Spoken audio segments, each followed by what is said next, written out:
Imagine being selected to spend the night with the most influential man in the empire. Yet, instead of a romantic evening, your night begins with silence, close supervision, and a strict set of rules enforced by guards and officials.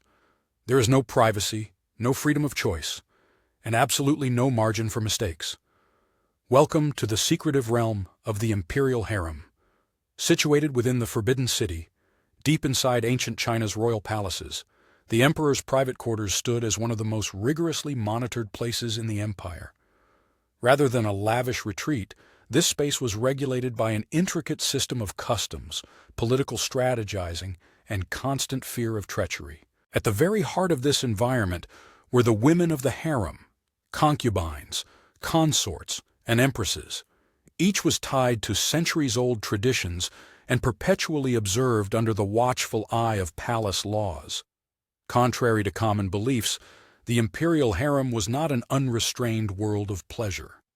Every personal encounter the emperor shared with his consorts was meticulously controlled by court officials, senior eunuchs, and a vast bureaucratic structure. Although the emperor wielded absolute authority publicly, even his private moments followed strict, long-standing regulations. Every night adhered to a sacred routine. After finishing his evening meal and concluding official duties, the emperor would retire to his private rooms where a ceremonial tray awaited him, a simple yet profoundly symbolic item. This tray was presented by the chief eunuch. The jade plaques were held with care, each one engraved with the name of a concubine or consort from the imperial harem. This was not a random gesture. The arrangement of the plaques was meticulously planned. Although the emperor appeared to select freely, the reality was often shaped by political motives rather than personal preference.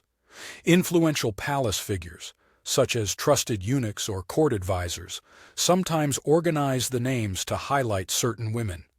Through this subtle influence, they could steer the emperor's choices, support preferred families, or preserve important alliances.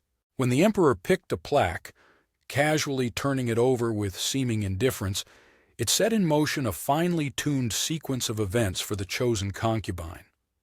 Upon selection, she was notified immediately and had to start her preparations at once.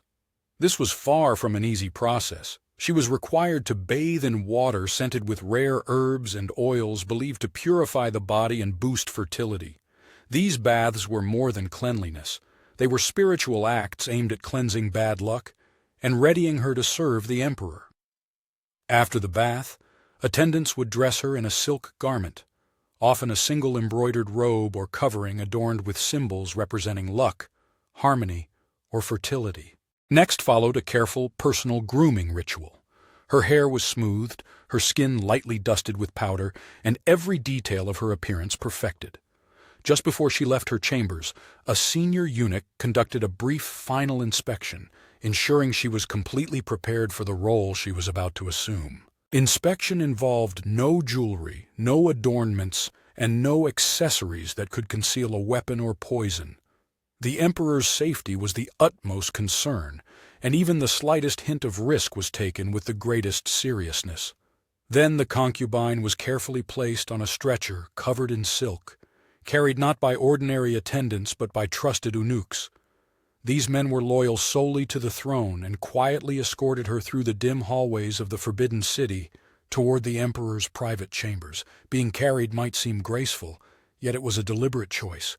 Strict palace protocols prevented any concubine from smuggling dangerous items beneath her garments. Lifting her off the floor eliminated the possibility of hiding anything inside her footwear and restricted her ability to move unpredictably or freely. Upon reaching the emperor's room, another thorough inspection usually occurred before she was gently laid on the imperial bed. No words were exchanged unless the emperor started the conversation. This rule went beyond mere control. It underscored the hierarchy by requiring the concubine to remain silent unless addressed, reinforcing her role as a servant of the emperor's desires. Time with the emperor was closely regulated, each encounter lasting approximately 1 hour. Outside the chamber, an eunuch stood ready to announce softly when time was nearly expired. If no response followed, they were instructed to enter quietly to check on the emperor's condition. Every moment was carefully orchestrated to ensure protection. The ruler's life revolved around maintaining order within the palace. When a visit concluded, the concubine was carefully wrapped in silk again and carried back to her own quarters. She was neither permitted to delay nor to speak. This routine was designed to prevent any single woman from spending disproportionate time with the emperor, thereby restricting favorites from gaining excessive influence. The Imperial Harem was one of the most strictly supervised areas of court life. Each action taken by a woman was meticulously recorded. Detailed logs documented not only who had time with the emperor, but also the duration and specific timing. If a child was conceived, this information was carefully monitored to ensure the purity of the imperial lineage was unquestionable. Even the most private aspects of life were under scrutiny. During menstruation, a concubine could not be chosen according to Chinese tradition, as it was thought to bring misfortune or disrupt the emperor's vital energy. To avoid awkward situations, women developed subtle signals to indicate their unavailability. These included gold rings, folded notes, red ribbons tied around wrists, or red lanterns displayed outside doors. However, this delicate signaling system could be exploited. Some ambitious concubines, eager to gain favor, would hide their status despite facing potential punishments. To enforce these rules, eunuchs were tasked with monitoring menstrual cycles and overseeing the health of each woman, adding yet another layer of control over their lives. Life in the palace could be enchanting yet perilous, as the emperor's affection held immense and sometimes overwhelming power. One woman received an excessive share of favor, rivalries transformed into political groups, and alliances often centered around chosen concubines. This situation sparked tension, envy, and occasionally open rebellion. One of the most striking episodes in Chinese history happened during the reign of an emperor determined to achieve immortality. He compelled his concubines to take part in perilous alchemical trials, exposing them to poisonous substances. Many fell ill, and some lost their lives. Eventually, a group of women, desperate to break free from his cruelty, tried to kill him. Their attempt did not succeed, and they faced the harshest penalties imaginable under imperial law. Those involved were executed with extreme severity. This somber episode served as a warning to the entire court that no matter how opulent the environment, the consequences could be grave. Not all narratives from the harem involved defiance. Some told of affection, sorrow, and the cost of attractiveness. Yang Gui, one of the most renowned concubines in Chinese history, captivated the heart of Emperor Xuanzong during the Tang dynasty. Her beauty was famed, and so was the extent of her influence. But her rise ignited envy, political turmoil, and hostility from influential officials.